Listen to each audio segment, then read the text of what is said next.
چې خولې ته یې وله نوړی اوچته کړه ورته یې خوره که نه او دې غږ نه کوي خو هغه یو بل ته وایي چې هلکه چاړه راواله خوله پې وله وازه که خو چې د چاړې دا سوکې وله د خولې کې سینګه ورکړه که نه او مولانا اشرف علي تانوي رحمت الله علیه لیکلی و یو سړي د یو عالم تقریر واورېد چې وما من دابة فی الارض الا علی الله رزقها چې څومره د ځمکې په سر ګرځنده مخلوق دی الله وی د هغې روزي په ما ده وی ده وی چې زه ګورم چې الله راله راکوي که نه او قسم یې وخوړ چې څو پورې مې د خولې لنی راغلی که نه خورم دی نه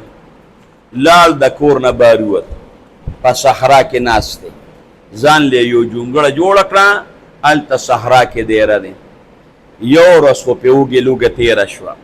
دوی ورځ پې تېره شوه خو ځان یې کلک کړی چې یا به د لوږې د لاسه مړ شمه یا ګورم چې الله یې راکوي که نه اوس په درېیمه ورځ غلو چته غلا کړې ده چې غلا یې کړې ده یاره دا به یو څو په صحرا کې به په یو ځنګل کې به تقسیم کو خپل مابین چې کله راغلی و جمع دی یخني ده ماښامې ټیم دی باران شوی دی پې یو کس ورته وایي ګوره دغه جونګړه ده باران هم دی او ښه برابر یخني ده دې جونګړې ته به وردن نه شو نو دغلته به دا شی تقسیم کړو چې کله جونګړې ته رادن نه شو چې ویې کتل یو سړی په مسله باندې ناست دی چې هغه ته یې داسې وکتل یاره د الله پاک څوک نیک بنده دی زه بس خپل عبادت به کوي موږ به خپل مال تقسیم کړو یو بل ته وایي چې د خوراک کې خو موږ ځان سره خوراک هم راوړی دی که نه نو خوراک به وکړو یخني ده نو د هغې نه پس به بیا تقسیم کړو چې خوراک یې شروع کوي دا خو په مسله ناست دی نیک سړی دی نیغ نیغ راته ګوري نو هغه ته یې هم پلیټ کې کېښوده هغه خوراک نه کوي وی خوره که نه هغه بلکل لاس پې نه خوځئ خوره که نه روچت یې کوله ورکوی هغه بل ورته وایي ګوره لاس پې نه خوځئ معلومیږي دا چې یخنۍ خراب کړی دی خوله یو هم جام شوې ده د دې د خوراک نه دی داسې پوز غوندې شی وله پکار دی وګورئ لکه که پوز شی وي یاره پوز شی خو شته اوړه موړه شته بس هغې ځای کې اور بل کړی دی او مزېداره خشته لوایه یې ترې پخ کړې ده ورله چې لوایه یې پخ کړې ده نو په خولې کې یې ورکوي چې خولې ته یې وله نوړی اوچته کړه ورته یې خوره که نه او دې غږ نه کوي هغه مشر یې ورته وایي خولې والله جام شوې ده او که دا د لوږې د لاسه مړ شو که نه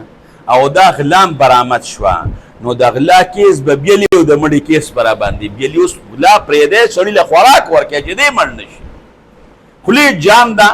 خوله وله په دوه کسه په زور وازه کې یو نوړی د وله ورکوي خو چې یو ځل یې جام وګرځېده که خیر پلیټ به په خپله خلاصوي ده ځان غلی کړی دی غږ نه کوي خو هغه یو بل ته وایي چې هلکه چاړه راواله خوله پې وله وازه که خو چې د چاړې د سوکې وله د خولې کې سینګه ورکړه که نه او بل وله نوړی لوا خولې کې ورکوله په خندا شو چې ویې خاندل د غلا نه مشر ورته ښه موږ پورې د خندا کېږي کله دله نرم درکه او کله دله کلک درکه او تا نخرې کوتک ته یې ګوتې کړې کوتک درته ونیسو ده ورته ویې یاره ما د جمعې پر ورځ د مولا نه تقریر واورېده چې ټول مخلوق له رزق الله ورکوي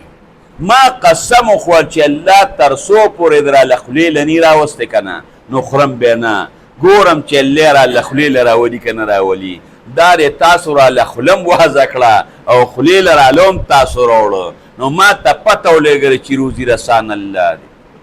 هغې غلو هغې ګوتې په خولې کې ونه وې چې واقعي روزي رسان خو الله دی دا دیدله موږ الله جونګړې ته ورسولو کلک هم وله ورکو پوس هم وله پوخ که خولې ته هم وله یوړه نو هغه الله چې هغه د انسان خولې له رزق رسوي موږ له بیا لاس له ونې نه راکوي د هغې نه عبرت واخیست او ټولو غلو په هغې وخت کې توبه وکړه